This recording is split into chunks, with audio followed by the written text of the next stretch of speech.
বেশ কিছুদিন পর ভিডিওর সামনে এসে কথা বলছি। ভিডিওটা রেকর্ড করছি। আমরা কি বাংলাদেশ চেয়েছিলাম?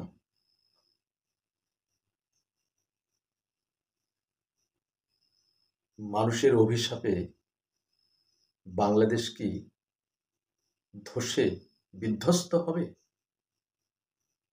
অনেকে ভাবছেন আমি কেন এই কথা বলছি।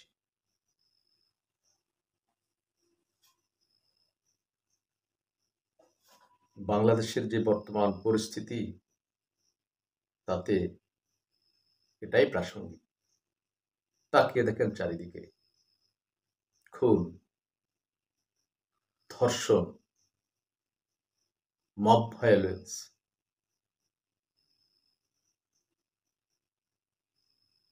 বিচারহীনতা, মিথ্যা মামলায় জর্জরিত মানুষ, আদালতে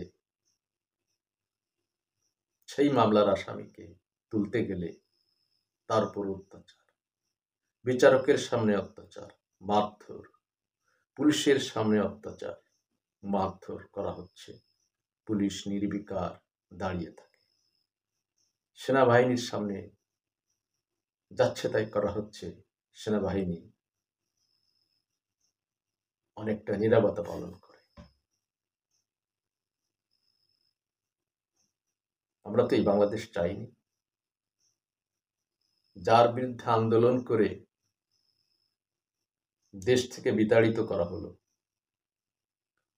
সেই কথিত ফ্যাসিস্ট হাসিনাকে আমরা দেশ থেকে উৎখাত করলাম। তার অপরাধ কর্তৃত্ববাদী শাসন ব্যবস্থা কায়েম করা এবং যাকে তাকে মামলা দেওয়া, কথা বলতে না দেওয়া, খবরের কাগজে কিছু লিখতে না দেওয়া, বিচার চাইতে মানা, কত কথা, যাকে তাকে মারা। এই জুলাই পুরোটা জুলাই ধরে এবং আগস্টের 4 তারিখ পর্যন্ত মানুষ মারা, এই যে অভিযোগগুলো তার বিরুদ্ধে আনা হয়েছিল, সেই অভিযোগেই তাকে দেশ থেকে বিতাড়িত করা হয়। রক্তপাতের মাধ্যমে, আন্দোলনের মাধ্যমে, ভায়োলেন্সের মাধ্যমে, সংগ্রামের মাধ্যমে, বিপ্লবের মাধ্যমে, অভ্যুত্থানের মাধ্যমে, কত কথাই আমরা শুনি। কিন্তু আজ কি হচ্ছে দেশে? বছর পূর্তি চলল। এখন কি আমরা সেই সময় থেকে ভালো আছি, নাকি সেই সময় ভালো ছিলাম? এমন প্রশ্ন কিন্তু মানুষের মনে দানা বাঁধতে শুরু করেছে।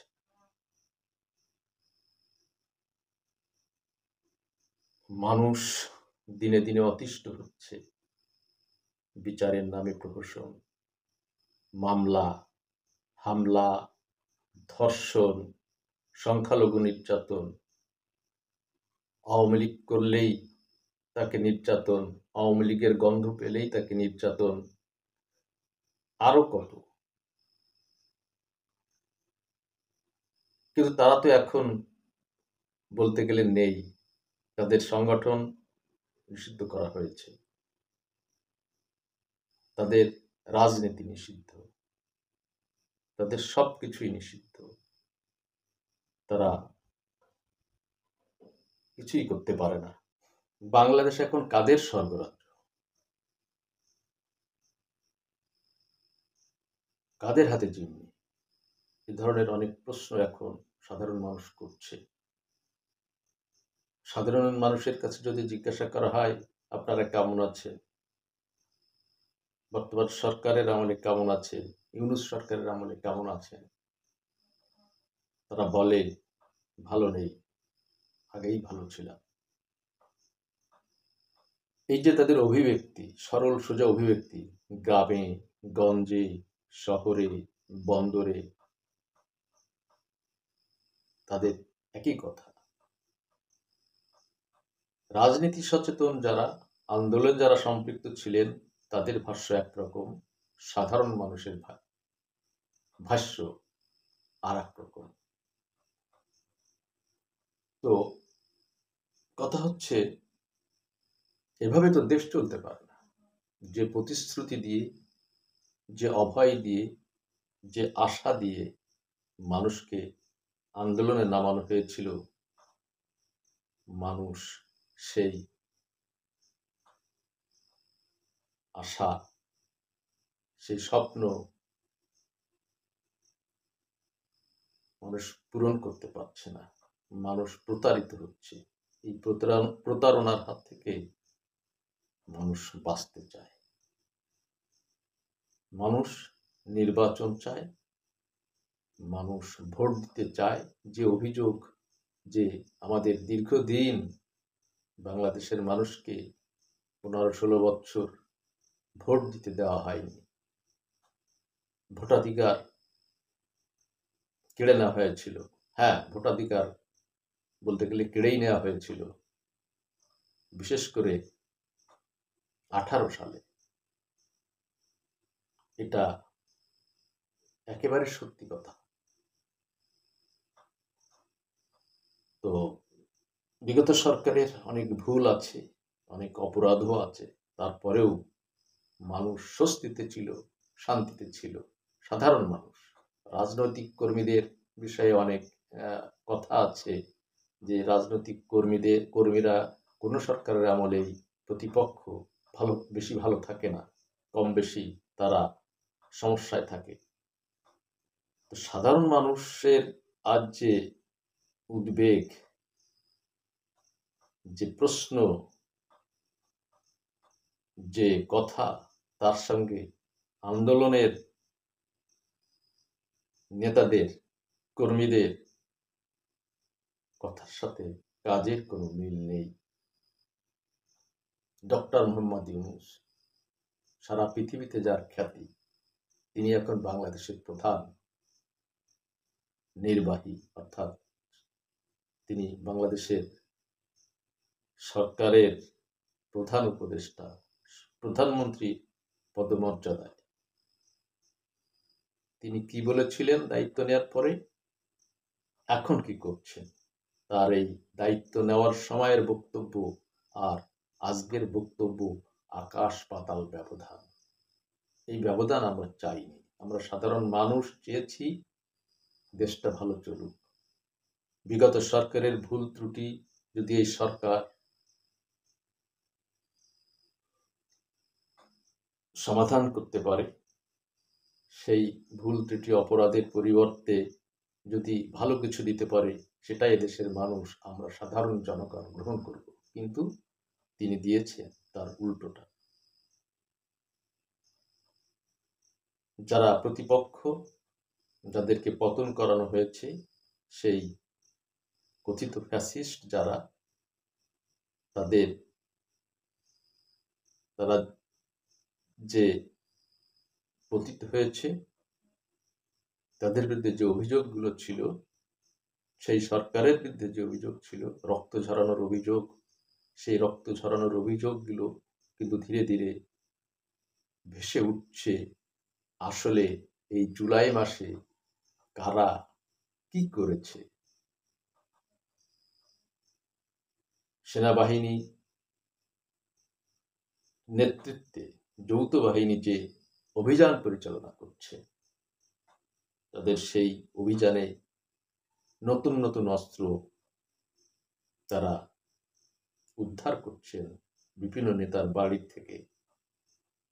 স্নাইপার রাইফেল আমরা দেখলাম কিছুদিন আগে নড়াইল থেকে উদ্ধার হলো এক সমন্বয়কের বাড়ি থেকে।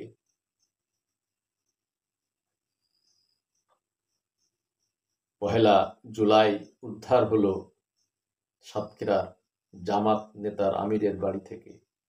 এমনিভাবে বিভিন্ন জায়গা থেকে, বিভিন্ন হল থেকে অস্ত্র উদ্ধার হচ্ছে। আমরা চাই যৌথ বাহিনী, সেনাবাহিনীর নেতৃত্বে সারা বাংলাদেশ থেকে যে অস্ত্রগুলো লুট হয়েছে, কয়েক হাজার অস্ত্র, গুলি, কয়েক লক্ষ গুলি, এইগুলো উদ্ধার হোক, বাংলাদেশকে গৃহযুদ্ধের হাত থেকে বাঁচাতে হবে। আর এই বাঁচাতে গেলে এই দেশের অতন্ত্র প্রহরী যারা, তাদেরকে এই অভিযানে নামতে হবে অস্ত্র উদ্ধারে। কারণ পুলিশ বাহিনীর মনোবল ভেঙে পড়েছে। তারা এখনো মাজা শক্ত করে দাঁড়াতে পারেনি। তাদের অনেককেই হত্যা করা হয়েছে আন্দোলনের সময়, জুলাই আগস্ট আন্দোলনের সময় পুড়িয়ে মারা হয়েছে। সেগুলো কিন্তু বিচার হয়নি। তাদের বিরুদ্ধে ইন্ডেমনিটি দেওয়া হয়েছে, অর্থাৎ তাদেরকে নিয়ে আদালতে কোনো প্রশ্ন তোলা যাবে না, মামলা করা যাবে না, বিচার চাওয়া যাবে না। এমনি একটা পরিস্থিতিতে পুলিশদের মনে ক্ষোভ আছে, রাজনৈতিক নেতাদের মনে ক্ষোভ আছে, সাধারণ মানুষের মনে ক্ষোভ আছে। আর জুলাই আগস্ট আন্দোলনে যারা আহত নিহত হয়েছেন, তাদের মনে ক্ষোভ আছে, নানান রকম ক্ষোভ, অভিযোগ। তারা সরকারের কাছ থেকে সঠিক প্রাপ্য পাচ্ছেন না। সবকিছু মিলিয়ে ন্যায় বিচার, নির্বাচন, অস্ত্র উদ্ধার, ধর্ষণ, হত্যা, লুণ্ঠন, অগ্নিসংযোগ, মব ভায়োলেন্স, বিভিন্ন কারণে মানুষ এখন অতিষ্ঠ। এই সরকার যত দ্রুত সম্ভব নির্বাচনী পরিবেশ তৈরি করে, নির্বাচন দিয়ে, নির্বাচিত জনগণের হাতে, জনপ্রতিনিধিদের হাতে ক্ষমতা তুলে দিয়ে দায়িত্ব ছাড়বেন, ততই মঙ্গল মানুষ সেই প্রত্যাশা করে। সকলকে ধন্যবাদ, ভালো থাকবে। খুদা হাফেজ।